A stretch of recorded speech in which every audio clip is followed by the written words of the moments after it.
you going, guys, and welcome back to another episode of What Do You Do for a Crust? With us today, I'm very excited. I'm a little intimidated, I got to be honest. It's just me being a big talker and an extrovert.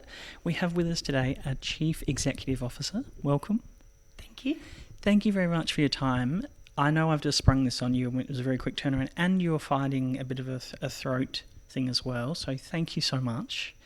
We'll see how we go. We have a bit of we have a glass of Riesling to hopefully get us through, but we'll see how we go. In fast fashion, we do our first 5 questions in standard fashion. So can I ask pros and cons of being, I'm going to say CEO just for short avenue, but pros and cons being a CEO? Pros, you get to set the direction and lead amazing initiatives, and you get to, I guess, control. So the inner megalomaniac appeals to. So it's probably one of the pros. You get to lead people and you get to mentor and see people's development, and I think that's really rewarding. Cons, it can get lonely at the top. You're very much on your own. The buck stops with you. And I think the pressure to make decisions and be across everything can be a lot. But, it's got to be the right role for the right person. Very fair, very fair. I'd be curious, growth opportunity is a bit of a tricky one because normally we say, what's the next step? And I don't know, is there a next step? Well, I guess you can CEO bigger and larger organisations and take on bigger roles if you want to. And I think that's a work-life trade-off that people make a decision on. So, yeah. Very fair. I mean, there's only so many hours in the day. Okay. Pathway and learning, I think this is a really interesting one because we were going through this just before. You've got a terrific background, and you don't have to go into too much detail if you don't want to. But can we go through sort of the steps it took to become a CEO? Yep, so I think I've worked my way up through various executive roles. So, and for me, I'd had quite a few executive leadership roles where I was leading the customer function of organisations. And I made a decision in my previous role to this to actually take on leading kind of like a chief operating officer or corporate services, where I actually was so I took responsibility for the back office functions, which I haven't had before. I'd always led front-facing operations. So my previous role was leading HR, IT, comms and engagement, investigations, various different things in the public sector. And that I felt that made me a very well-rounded executive, because I went from leading customer-facing operations in the private sector, a little bit in the public sector, and then to take on some sort of back-office functions. It was something that I think was important for me to understand. I love the self-analysis there and your viewpoint on that, because you obviously the corporate side, but then also the patient, customer, client side, which is obviously the ultimate stakeholder that we're trying to support. So yeah, wonderful. Okay, I love this one. Key attributes and skills. What's the key attributes that a CEO should have in your opinion? I think they need to like people, and I think they need to be interested in people, and I think that's probably the most important thing. They need to have, I think, broad knowledge. So you become more of a generalist the higher up the ladder you go, and that's challenging when you've been an expert in something to suddenly let go of that a little bit. Yeah. But you need to surround yourself with really good people, and the way they'll stay is how you treat them and what opportunities you provide for them. So I'm a bit of a control freak, I got to admit, and I like knowing the full picture, and I don't think I'd do well as a CEO because I'm sure you have to rely on other individuals to come and tell you the information to have informed decision making, and that would drive me nuts. I'd want to know absolutely every detail, and I'm assuming you can't get bogged down with the details. You just can't. But one of the other areas I think a good CEO should be across in this day and age is technology and AI, and I think a lot of CEs haven't come up that pathway, whereas I've been fortunate to lead a couple of pretty sizable digital transformation projects, and that gave me some skills that a lot of other CEs don't have. And if you don't have any knowledge or skills in that area, you are relying entirely on what the person sitting across from you is telling you, and that can be problematic. Very fair. And the last one, the one that everyone wants to know, salary range. So salary range for a CE can vary enormously. Smaller CE roles is sort of not-for-profits or small not-for-profits might only be sort of 150,000. The top public sector CEs, it's been in the paper recently, are on 800,000. And in the private sector, it's pretty much uncapped, depending on your role, obviously. Elon Musk has written his own, rewritten. That's very true. Do you think it depends on industry? It does depend on requirements, all those kind of things. I don't think a lot of people would recognise the stress, the pressure that's on someone's shoulders like yourself to then, in any day, in any given minute. I can imagine some of the response times is extreme as well. You've got a split. You've got maybe a briefing that's come across your desk, and you've got to make a decision because you've got 10 people chasing you for 10 more decisions. And how do you keep afloat? Just without me, I'm not trying to flatter you, but I know how stressful it would be. Yeah, it's as stressful as the people you have around you, how good they are. Like if you've got really good people around you, it takes the stress level down significantly. So there's a big trust piece, and you need to be working with people you trust, and you need to build that relationship. And you can't build trust if you don't actually get to know people, not just at work but outside of work as well. Like what makes them tick, what motivates them, all those things sort of go, which is really why I put the people aspect of any role being the most important, because I think really knowing your people and genuinely being interested in them really makes the difference in leadership. Can I ask you, do you feel, I know this might be a silly question, I do apologise, do you feel comfortable at work? Because I would presume that you're under the microscope more than anyone else. Some people will walk in and they'll make a cup of coffee, or they'll make their brekkie, or and we've had episodes prior to this with HR reps about time theft and all those kind of things. But individuals who aren't the CEO tend to can kind of push through the office and go unnoticed to a certain point, whereas when you're around, everyone perks up, everyone looks around, everyone acts busy, whatever it might be. Do you feel like it's as soon as you step in the door, it's I'm assuming it would be depending on industry and work environment and colleagues and all that kind of thing, but yeah, I think a little bit. I think I do work really hard to.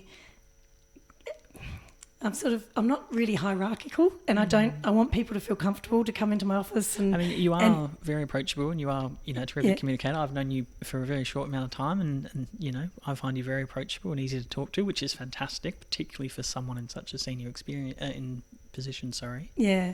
So I think I work hard to not be uncomfortable, but I don't feel comfortable. There's certain things I don't feel comfortable doing. I've worked with leaders that sort of walk the floor and they wander around and hover over people's shoulders and make small talk. I don't really enjoy that. And I started in this role at the beginning of this year, and I actually deliberately said, I'm not going to do that. I'll take you out.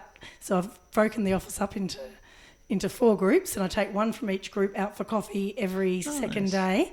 And that has twofold, because it gets the people in that group to know other people from other areas that they don't work with, but it actually lets me sit down with them at coffee and I just ask them to tell me about themselves outside of work, and we just have these amazing conversations, and people actually lead really interesting lives. And I think it's easy to think they don't, but actually they do, and it's quite, I learn a lot from just getting to know people. The conversations you'll have over a cup of tea or coffee is just fantastic, and I love that you're taking them out of the office as well, so fresh air, sunshine, whatever it might be, is just changing the environment, makes it a little bit more comfortable, a bit more of a level playing field.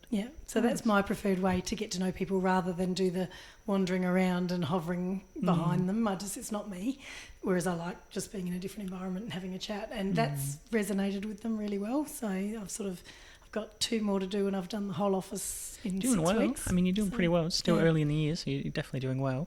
Can I ask you, how do you go, this is a very broad question, so I do apologise, but I'm asking it for a specific question. A lot of the time I find I've been in leadership roles, and I've been in many other different roles in management and all those kind of things, and often if I have to make a hard decision, it's usually influenced by someone above me, and I've got that safety net, which is sometimes very comfortable. And that's, I think, probably a lucky avenue of being in middle management. Whereas for yourself, if you're making the decision, ultimately you're making the final decision, and sometimes, that has very large impacts. I don't want to go into too much detail about how you break down and make that decision, but how do you go, I guess, processing the decision that you have to make, even if it does have a bad outcome? So it depends on the nature of the decision, and I think having, being an older person and having lots of friendships and colleagues that I've worked with previously that are in all different industries and organisations, there are times where I'll contact one of those to bounce off my thinking and to just get some counsel on, does that make sense? Have I missed anything? If I think that they would understand the nature of the issue. Similarly, I might do that with some of the people in the office, or reporting to a board. It's really important to have a good relationship with the chair of the board. So I might bounce it off the chair of the board to say, I'm doing this. There could be implications, so I have to think through, the political implications. Are there, what are the things that might come up? And then reputational damage, or what is the issues? Yeah. And might talk that through with the chair of the board just to make sure that they're okay with the direction I'm going. I was going to say, that's so many, it's very large considerations just in a simple question I've asked you. Wow, okay.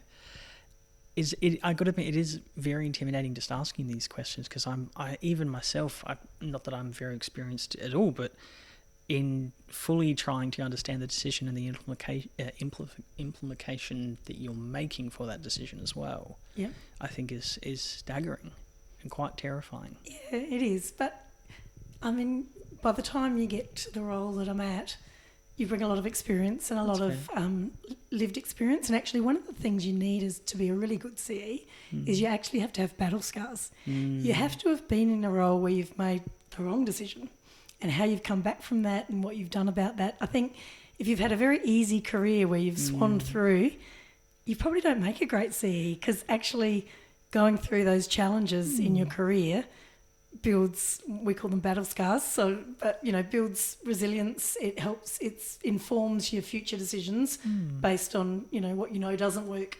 I love your outlook on that. That's a really positive way of saying, you've got to go through the hard slog and there will be some difficult situations. This is probably very similar to at the start where we were going through pros and cons, but what has appealed to you of going to senior executive leadership and those kind of things? I think I've always gravitated towards leadership roles. I think I've captained netball teams and, all those sorts of things in my youth, but I think for me, there's a level of control freak in me. There's, an element where I like to make the decisions. I think there is in all of us. Yeah.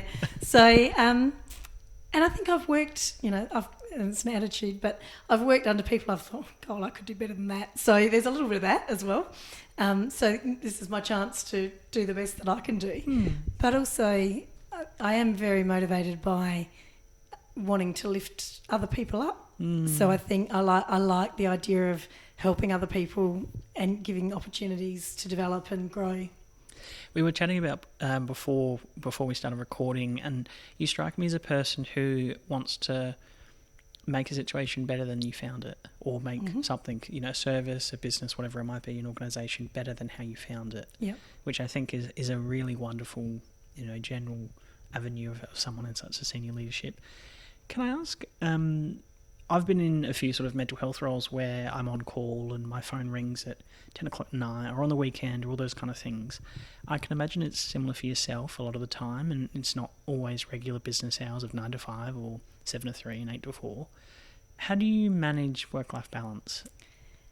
I have always blurred those lines a lot, so I've never been someone that cuts off, gets home and I'm done. I still check my emails.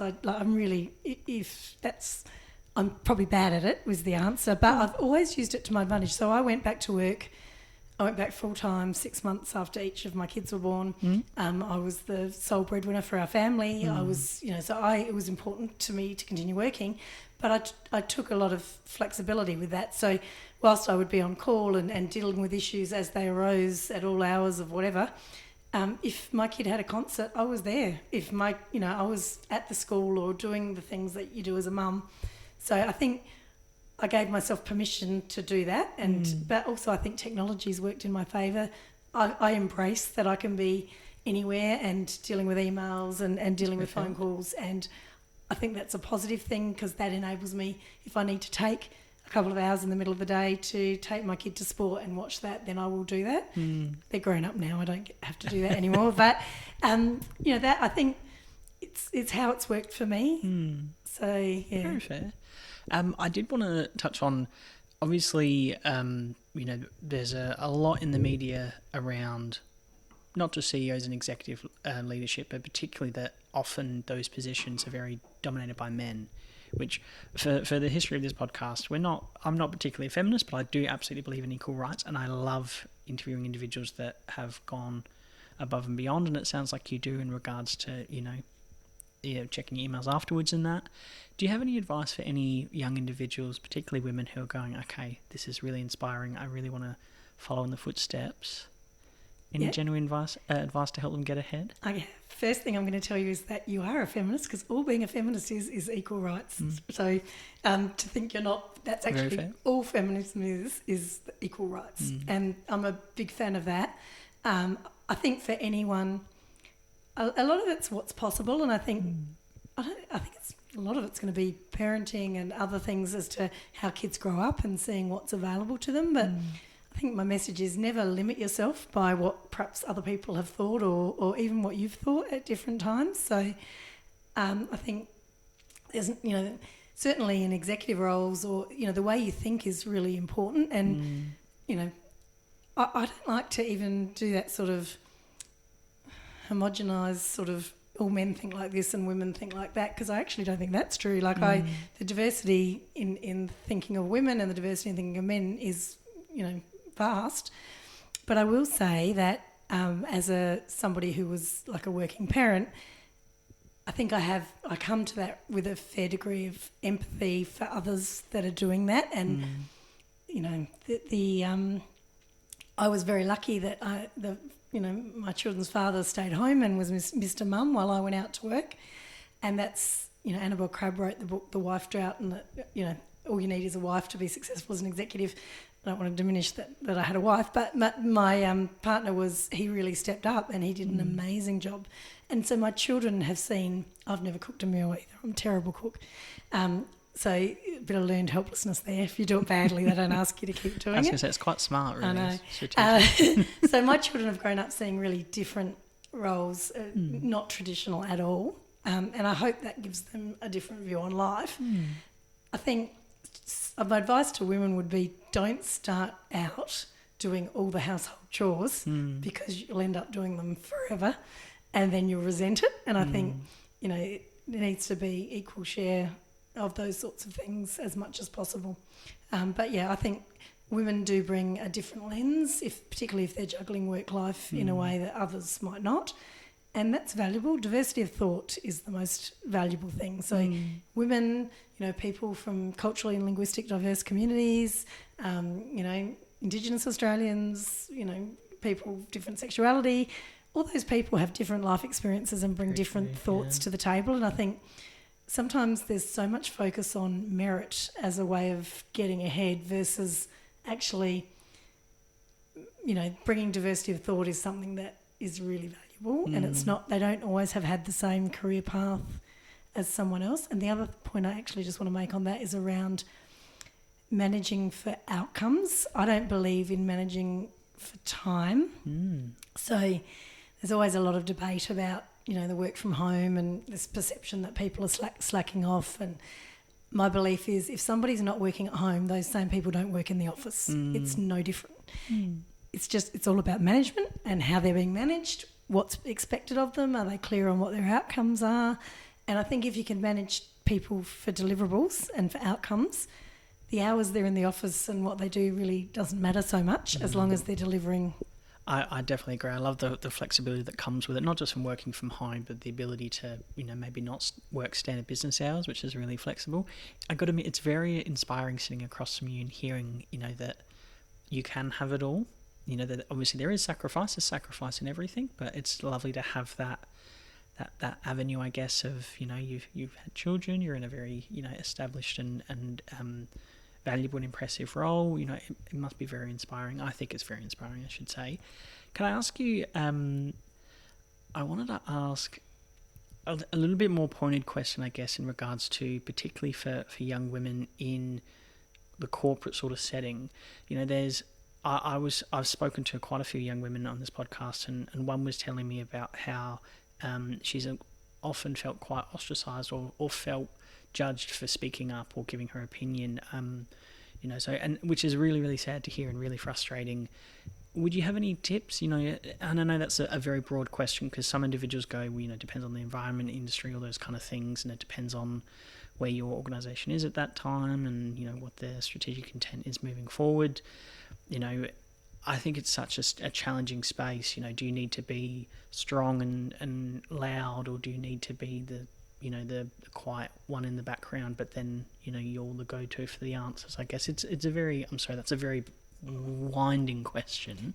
Yes, I think I will answer that is, I think as much as possible, you need to be your authentic self, and you need to keep showing up as your authentic self. And I think one of the misnomers or failed beliefs that's been out there is that women have to act a certain way to get to the top, or you have to be like a man, and you actually don't. You have to be quite, what is it, cutthroat. Yeah, and you know, you don't. Like, you've got to be strong and you've got to have conviction, but you also have to be prepared to listen and learn and grow. And none of us have all the answers at any given time. So I think my advice would be keep showing up. Some people might not like it, but if you've got something to say, it's always worth saying it. And I think one of the biggest frustrations I've ever had in my career has been when decisions have been made without my voice. Like, I haven't had a chance to say, you know, put my sort of side forward. And that's happened to me probably earlier in my career a couple of times. And it really made me careful that in my leadership, I really don't want to make decisions about people without them having had their say. Doesn't mean I'm going to do what they say. It might be, but at least they've been heard. And I think people just need to be heard and understood. Great advice. Absolutely great. I mean, not just for young women, but for anyone in general, really.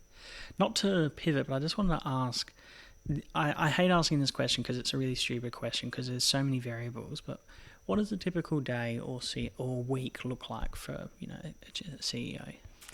It varies a lot. There's usually, you know, some standard meetings that are pre-populated in your calendar, or you can't get out of them.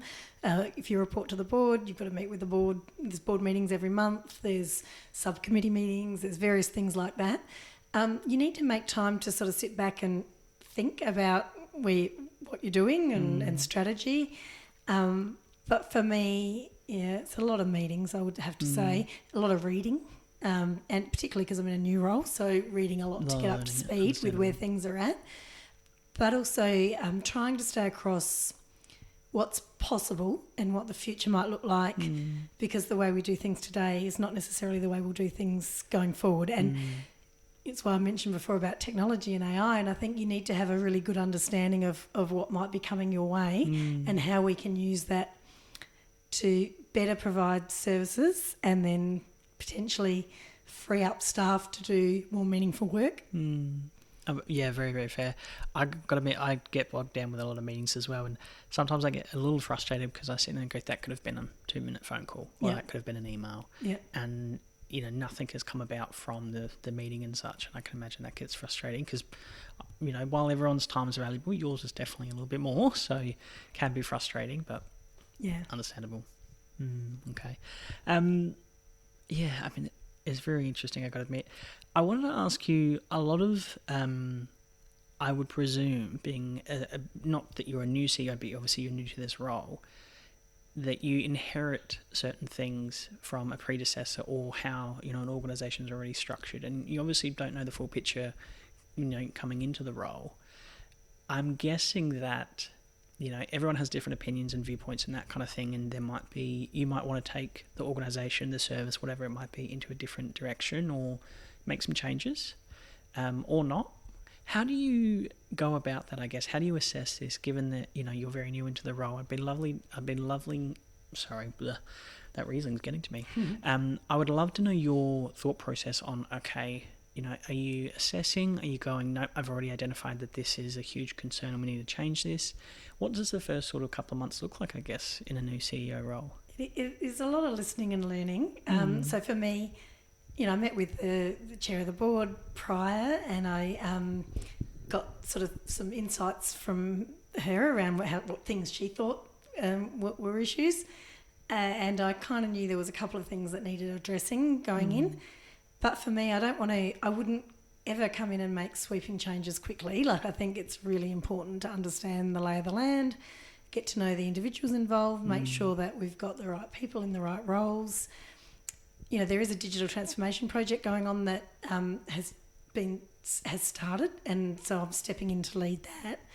And that's going to require a lot of change in the way we do things, which will require getting the team on board and to embrace the changes, because it's different to the way they do things now. So I need to do a bit of work on that, and I know that I do. And for me also, I've done my little, get to know everyone in these small groups, but I really would like to do an all-in team day and just get everyone together and just start talking about, where do we see ourselves in 5 years? What is going to be different about the way we do things now? And just get everyone sort of doing a bit of blue sky thinking. And it's not necessarily that will be what happens, but it just helps people to think beyond the here and now and the status quo. I can already tell that I would really align with you if I was in your organisation. I love the fact that you're not instantly wanting to put your mark on it or change. I've worked in some organisations where it feels like they're just, they're repeating future mistakes, or they're going, yep, I'm here for a short time, I'm going to make my mark and go, and they can sometimes leave an organisation in shambles. Not all the time, and I don't intend to stereotype there, but you do see it, and it is really frustrating. Yeah. Can I ask you, I would guess, and I'd love to get your gauge on this, a large portion of being a CEO is that quite a lot of your role is probably public facing, and that would be quite a lot of pressure. Again, I mentioned, as soon as you step into the door of the office, it probably feels like there's a lot of pressure there, but, around whether it's media or around marketing or strategic intent, I'm just trying to gauge, I guess, for the listeners, the sheer amount of pressure, I guess, that would be on you in any given day. Yeah. There's a lot at the moment. There's a couple of really key policy decisions being made around some things that we have to decide how we're going to implement. And, the role I'm in has a large regulatory element to it. And that means that we have to hold the bar reasonably high. And I don't want to drop that, but sometimes there's political pressure to increase, I guess, the number of people employed in our sector, and we don't want to compromise on the education qualifications that are required for the sector. So there's certainly going to be some controversial things at the moment that I am going to have to deal with the fallout from.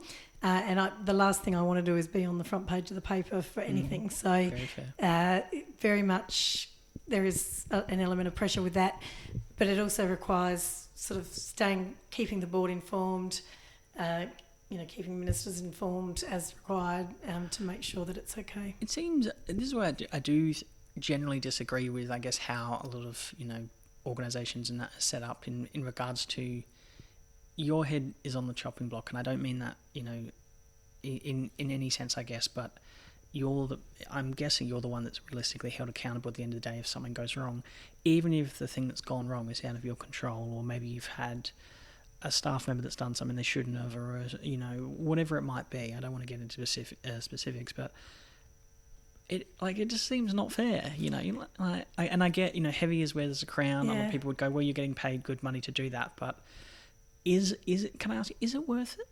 I mean, with the stress, the high responsibility, the pressure, I guess, that's on that avenue. We were talking before about when we were offline about there's a lot of theories around CEOs not wanting to take annual leave because they feel like they don't have the avenue. There's so much going on. I don't want to miss anything, or we're halfway through a project, or there's always something that's going to be really high priority, require your attention. Is it worth it? Oh, for me, it is. I think at this stage in my career, I'm more comfortable with, I'm okay if I make a decision that isn't popular, as long as I can evidence the reasons I've made it and I feel like I've given it adequate You know, I've got adequate advice from, and, you know, we get advice from lawyers and other areas to make the decisions that we make. So, you know, I get to make the decision based on from a fairly informed perspective. I think there'll be times where I'll make a decision that is unpopular and I'm okay with that. If that means my job, I guess that's the price of the top part of it. But I think if I made the decision recklessly or, you know, with ill intent, I think that's more of a likelihood that my job would go. I mean, if I can show that I've, you know, done proper consideration and you know, these are the reasons why, and it still turns out to be wrong, I guess that would remain to be seen what that ended up like. We've been speaking now for 30 minutes and I very much doubt that you'd be making a decision, you know, based on ill intent or something like that. No. Just, you seem very laid back, but also, you know, the battle scars, you know, anything you're saying, it sounds like coming from that experience, which is fantastic, particularly for a CEO. Yeah. It's fascinating. I got to admit, it's such a fascinating role. That's good. Most of the time it's good. And, you know, I don't mind the pressure. I'm okay with it. I've never felt overwhelmed by it. I think I'd like to for me, it's getting up to speed on the industry as quickly as possible is probably the most important thing, particularly if I'm going to be, you know, presenting to large groups and talking about this on, you know, get asked to speak on conference panels and things like that. So it's really important to be comfortable around that. Can I ask, what's your reflective process? So I'll give you an example. When I've had to make a difficult decision, or I've had to put someone on performance management, or I've had to cut a budget or alter something, or you know, go through contract negotiations, or we've had to get HR involved, and I'll be driving home and, you know, I'm just sitting there pondering and reviewing and going, okay, how could have I done this better and how could have I done that better? How do you reflect, I guess? I wake up in the middle of the night thinking, I should have done this, or not I should have. Usually it's, this is a good response to that. And so it does play in my subconscious, definitely, tough decisions. I really believe, particularly when it comes to things like performance management and difficult conversations, that you have to care enough about people to actually confront them. And so I always call it care to confront. But if you don't tell people where they're going wrong or that their behaviour is not acceptable, it's really hard on them if no one ever says anything. To expect change. And they don't know and they just keep doing it. And they might not like it's an awful, awkward, terrible conversation to have with someone, but it's worse to not have the conversation. I definitely agree. I follow quite a lot of podcasts, and there's several out there for senior executives, and one of them, which has really stuck with me, is one of the real regrets that senior executives will have is that they didn't action something quicker, that they didn't, you know, they've let it mellow, I guess, or they've gone, we'll reassess in a month or reassess in a couple of weeks, and things have gotten progressively worse. Yep. And their major regret is that, I wish I acted quicker or sooner to have, you know, to obviously change the situation. Particularly with people, if you tolerate a poor performer or poor attitude, the good people will leave because you don't address it, and then they go and move on somewhere else because it frustrates them. So you end up losing the wrong people. So you need to actually address the issues as they come up because they don't go away. Very fair. A bit of a left field question, and I think this would probably relate to a lot of the experience that you've gained throughout your career and battle scars. And I do apologise, it's a bit of a silly question. What's an interview like for a CEO? Like, is it any different? Is it a panel? Do you meet with the board? It's not a silly question. It was a very excruciatingly long process. It was a small panel, so a subset of the board and an executive recruiter. That my first meeting, and then again my second meeting with maybe just the chair and one other. And then I had to meet with the minister, and I think probably it was a little shorter for me because I was a known quantity. They could reference check me with people that my previous CE that I'd reported to, so that all was fine. But yeah, that was reasonably long. Although, you know, I've had other interviews for executive director roles where I've had to I've been told get there 15 minutes before they've given me a scenario, and I have to address how I'm going to do that on the spot, which I'm fine with because I've kind of got enough experience to draw on to be able to do that. But I think, it can be challenging. Sometimes it's psych testing. I don't think they psych tested me for this job, but I have been for previous jobs. So they might have had that on file already. But yeah, so sometimes they do all the psychometric testing. Yeah, it's usually just a long process. Very fair. Yeah, okay. Can I ask you, often with sort of senior, if not all the time, I would presume there's, executive assistants that come to support you. And like you said, it's really important to surround yourself with good people. I have worked in different organisations and industries where CEOs will come in and they prefer to do things a bit different than the predecessor in regards to administrative work, templates, whatever it might be. And I know a lot of people will cringe and whinge about that because they go, oh, well, now the whole process has changed. But I tend to agree with it, mainly because I think we all interpret information differently. We all have our pros and cons that, we all have things that we're really good at or things that we're not, or, particularly given how quickly you need to absorb information, understand things, and then go from there. I remember when I first, I've got a bit of government history, and I remember when I first started, I did like a briefing writing course, and I have never written so succinctly in my life, and I just found it so entertaining, and I really quite enjoy it now because you just get to the point, there's no fluff, which I think is really interesting. Have you made any changes when you came into this role? Firstly, we cannot get enough people in government that write good briefings, so that's a big shortage. So it's good that you're good at that and enjoy that. Well, I mean, I don't know about good, but I enjoy it. Yeah. Look, and I think it's interesting, actually. Writing skills generally are interesting with ChatGPT and what does that look like in the future. In terms of coming in this role, interestingly, the EA who had been the EA had taken a job closer to home and left just before I started. I didn't take it personally because she hadn't worked with me. So a new one started, so new to everyone.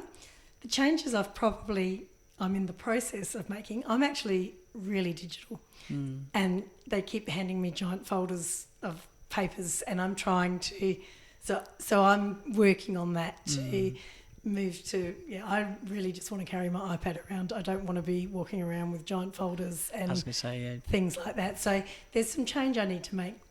We need to make some investment in our systems as well. But, I'm educating the people that actually... I'm quite happy for you just to send it to me digitally. Very fair. It is really... I do find it quite challenging when you start with a new organisation and they have certain software or, actions that... unfortunately can't be changed because of contract requirements or it just costs too much, and you can very clearly identify, okay, we need to improve our software, our pathways, our systems, whatever it might be, and it's just not obtainable in that avenue, which is really frustrating. Does that happen a lot, in your opinion, that you're limited in things that you want to do? I think it does, in that if you've worked in different areas and different organisations, you sort of know what works best, and then you come into an organisation, it's like, oh, they use this, but I'm used to using, they use X and I like Y. Yeah. So you adjust because, like you said, you can't make those changes easily. But certainly in this role, I've come in and the record management system is archaic.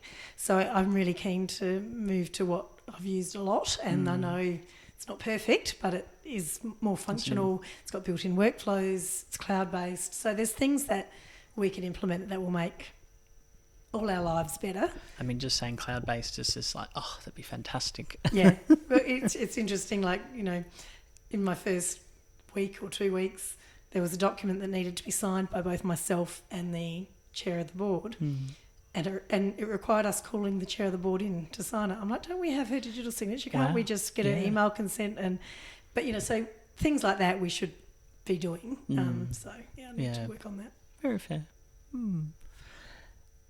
We're coming up to time, and I honestly, I've said this several times, so I apologise, but your time is very valuable, and you've given up, your evening as well. So thank you so much. I sort of wanted to ask, I guess, how do you assess strategic intent? I guess because a lot of what I would presume your role is big picture. Is not, you're not looking at single roles, and you might have to do a lot of approvals in that in relation to small picture things, but big picture wise is probably, your main responsibility. And please correct me if I'm wrong there. How do you assess big picture? I just think, even if you've done strategic training or learning or, vocational studies or whatever it might be, like trying to assess strategic intent for an organisation, I can only imagine how many key factors and variables are involved in that and predicting what the next 5-10 years is going to be. Yeah, so in this role, they do a 3-year strategic plan, and the new one was agreed and signed off by the board right before I started. Oh, bugger, okay. So I haven't had a lot of say in it. It's actually pretty good, so Okay. I don't have an issue with it. There are certainly things that I will, sort of influence to go down a certain path or prioritise as required, but that's been signed off by the board, so I just need to work with that. But in other roles, I've really sat down and, taken the team through, where are we now? Where do we want to be in 12 months, 2 years, 5 years? And what do we need to do to get there? So I like pretty simple plan on a page. Like I like to be able to say, okay, at the end of 12 months, this is what we want to achieve, and then what does that look like for 5 years and 10 years even, and then actually what are the actions we need to take that will, strategic actions to get to the end game. So it's really, that visualisation of what the future might look like and how we're going to get there. And I can imagine that has many different facets of, financial, structural, Yep. all those kind of things. How do you go, I have worked for a few organisations where leadership will change, particularly executive leadership, and they'll change their structure, sometimes for the better, sometimes not. And I can only imagine it's extremely hard to assess that as well. Mm-hmm. Have you ever done that before, where you've come in and gone, okay, yeah, we need a change here? Or I have, but I haven't done it straight away. I've kind of, got to know what's the lay of the land. But, sometimes you do need to restructure, or sometimes somebody moves on for either good reasons, they might get promoted, and that's an opportunity to actually step back and look at, have I got the right structure in place? Have I got the right people in the right roles? So I've done it opportunistically as well as, I guess, deliberately. And I would presume that then you need to go to board approval or something along those lines for implementing larger change? Yeah, for me now, yes, that would be the case. How do you go, this is my sort of psychology background coming in here, naturally we can't all get along with every single person. It's not humanly possible. There's, you're going to have different views and opinions, different priorities, all those kind of things. Have you ever had disagreements or not gotten along with a board member? Not yet, particularly. I probably have had it with colleagues, peers at executive level. I've had peers that probably aren't thinking in the same way that I think, or don't like where I'm going, and that's okay. Yeah. I'm comfortable with a disagreement as long as we can be respectful. And I think I always come back to intent. I think if everyone's intent is in the same direction and positive, most things can be resolved. The only time it can't is where there's, malicious intent, or, someone really is just got a chip on their shoulder, or it's a challenge. But in most cases, I think in my whole career, I've worked in roles where I've really needed to, probably one of my strengths is actually my ability to get on with people at all levels and from different backgrounds. And I think that's probably what makes me a strong leader, is that I am not, people really just totally rub me up the wrong way. There's some people would annoy me, but I kind of understand where they're coming from, and that's where, if you get to know them a bit, you kind of understand that's a little nuance of their personality, and you can work on ways to get better outcomes. Very fair. Without me being cheeky, this is a bit of a cheeky question, and for the record, you do not strike me as the person who would do this by any means, but if you are having a disagreement or maybe a different view of opinion in regards to an action or a hire or a recruitment or whatnot, or funding for a position or a leadership change, whatever it might be, and you're, say it's yourself and the executive director and you both have different opinion, is it a bit of a satisfactory thing sometimes to be like, well, I'm the CEO, I'm going to make the decision? And you're right. Asking that because you strike me as that person who would, but to some extent it is. Like sometimes I have people saying to me, oh, well, you need to do this. I'm like, actually, I don't need to do that. And I think the role that I'm in and the powers I have under we're governed by an act, and we can follow that. So ultimately we make the decision, and that doesn't always go well with people that are trying to influence for a different outcome. I don't play it. I think that, but I don't play it like that. I would, talk to them, and I take everything they say on board, and empathise with why they might want things done differently. But ultimately, my job is to do what's best for the organisation that I'm leading and the people that represents. So it's really important that I don't lose focus of who's at the end of the chain. The decision, the change. Very fair. We were talking about this a little bit before off air, and I'd hate to sort of to end on a bit of a negativity, I guess, but you were saying that something that you were surprised about was that sometimes you do, not specifically you, but executive leadership positions, you do get natural negativity coming towards you, whether colleagues are threatened or maybe they think they're more deserving of the role, or they could be, I don't know, maybe they're insecure about their own inefficiencies or whatever it might be. I mean, that sucks to hear. I got to admit, no one likes to hear that in any position. It seems like it's a very hard job, and I know that there's many hard jobs out there, physically, mentally, all those kind of things. But it does sound like it takes a particular kind of person with the confidence, the battle scars, the gumption, the ability to make the hard decisions. But you still need to be likeable, communicatable. You still need to have interest in people. Like it doesn't. I think most people are like, oh, CEOs, they get overpaid and they don't do anything and they just go out for coffee. I really don't agree with that, having just quickly sat down with you. I think it surprised me. I think when you go from sort of middle management sort of into senior management, you sort of go from being, I guess, there's a point where it switches where you're sort of one of the people, and then you are now one of the leadership. Yeah. And that there can be an us and them in that. I think I got some great advice from one of my executives early in my career around managing that, and really just reminding me that now you're part of the leadership team, and you need to think about what's best for the broader organisation, not just what might suit the people in your care. And that is important, because when you take on a leadership role, you have to think beyond just what's in the best interests of the people reporting to you. You've got to look at what's in the best interests of the entire organisation. Yeah. But I do think that it surprised me as I've gone up the ladder, up the chain, the couple of times I have come across people that have really, without knowing me very well, have tried to undermine me. And not a lot, but just every now and again it's happened. But I also know from talking to peers and colleagues that I catch up with regularly and mentor around the place, it happens to them as well. So it happens more than you think, I think. Which is really disappointing, because, I mean, not that I don't want to discuss, obviously, your work history, but you are very much an experienced and very well-educated individual who, rightly so, is, you've done the hard yards, the battle scars and all those kind of things. I mean, surely that must piss you off a bit then, to go, well, stuff you have no idea the experience I carry, the things that I've gone through, the battle scars, all that kind of dedication, the checking the emails at 8 o'clock at night, the early starts, the flexibility, all those kind of things we talked about. That would piss me off.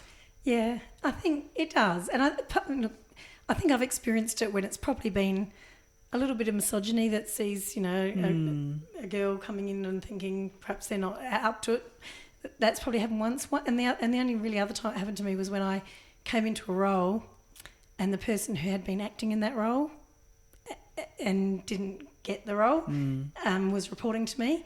That's happened to me probably 4 or 5 times, but only once has it happened to me where that person then just actively undermined me and would rubbish me around the organisation I couldn't even take it personally because they didn't know me well enough to do that. So that was just whereas where I've done it in other situations, I've actually had amazing people where they've been really great to ICs, and I have championed them and got them promoted up to my level, because in other roles I've pushed for them to get better roles because they clearly are capable. So I guess my point there is, if that happens to you and someone comes in above you and you wanted that role, the way to handle that is to support them in every way, because they will then support you. and everyone looks good. Whereas undermining, it actually just reflects on you. I like the team mentality, absolutely. And it doesn't make sense to me to sort of undermine, the person who, say you've both gone for the same job. Well, they were successful and you weren't. There was obviously reasons why. Maybe they interviewed better, they've got better experience, they've got better general knowledge on certain things, whatever it might be. They were the first pick.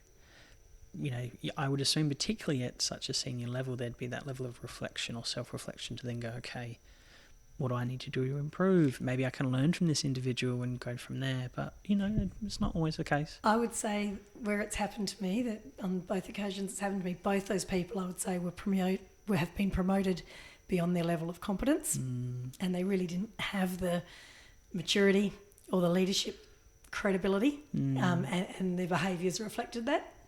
Understandable. I mean, disappointing, but it does happen in different industries and such. I've worked in some industries where it's not that someone's been there the longest or they're the best applicant. They were just, all other suitable applicants didn't want the role, or chose to go somewhere else or followed a different interest and whatever it might be. So yeah, it does happen, but it sucks. But, there's a theory, I'm going to butcher this theory and I can't remember the actual title for it, but it's something around CEOs and lunchtime. And the premise of the theory is that CEOs or senior executives won't come into the lunchroom and have lunch with the team. And the sounding or the reasoning around that is that being in the presence of someone of such high leadership makes people uncomfortable. And I've definitely felt this sometimes, and I've definitely seen this where someone's chatting to our CEO or our senior executive and they're fidgeting or they're very anxious or they're trying to talk about something and very, jittery. I think it's a bit unfair though, because, you're a human being, you want to go have lunch and socialise and whatnot, but it seems almost bizarre that then your presence makes people uncomfortable just by you, just purely by your job title. I would say I probably never sit and have lunch in the lunchroom, and it's not because I don't want to eat with people or and it's not because I think I make them uncomfortable either. I think and this is probably bad habits, but I'll leave the office. I never make my lunch, so I go out and get my lunch. I usually bring it back and I sit and read work. So at my desk I kind of eat and catch up on keep going along, things, so it's more of a productivity thing. So yeah, that's probably more my mindset. And I'll just quickly eat at my desk and then keep going. Maybe that's a bad habit. I'm not sure. So I'm not. You'd be a better gauge at this than me, obviously, but I would presume that there are some sacrifices that a CEO has to make in regards to, you might not have the opportunity to go for a 10-minute walk throughout the day because you've got back-to-back meetings, or you've got you're double booked, or you've got 4 missed calls and 3 other meetings that are coming up, and whatever it might be. That must be hard. Yeah, I do like to find time though too. If I can, I will get out at lunch and I will take 45 minutes if I can and just walk, and sometimes it's actually I'm so much more productive, and it depends where the office is located. My previous office was located very close to the Torrens, and I used to just walk at lunch and just walk a little loop, and I would come back so much more productive and really feeling good and energised, whereas if you just sit in the office all day, that you do lose that. So I do think it's important to leave the office, and as I said, I generally leave the office because I buy my lunch every day, so I'm usually out for at least 5 minutes. If it can be longer, I will take longer, just because I think it's good to have a little bit of a break. Very fair. I mean, I'm not sure whether they call it office fatigue or whatnot, whether it's fluoros or the screen. I'm sure you would do a lot of Teams meetings, being tech savvy, but then also it's it's nice to have sometimes in person, and it must be very challenging, to say the least. I think that's us done. I think I've absolutely thrown a lot of questions at you. Thank you so much for your time. Thank you so much for giving up your evening. Extremely appreciative. That's been interesting. I think it's incredibly inspirational, and I hope there's a lot of listeners out there who are going, it's not what I thought it would be, but also, it sounds very rewarding, but definitely a hard slog to get there. Yeah. And very well deserved. Thank you. Thank you very much. No worries.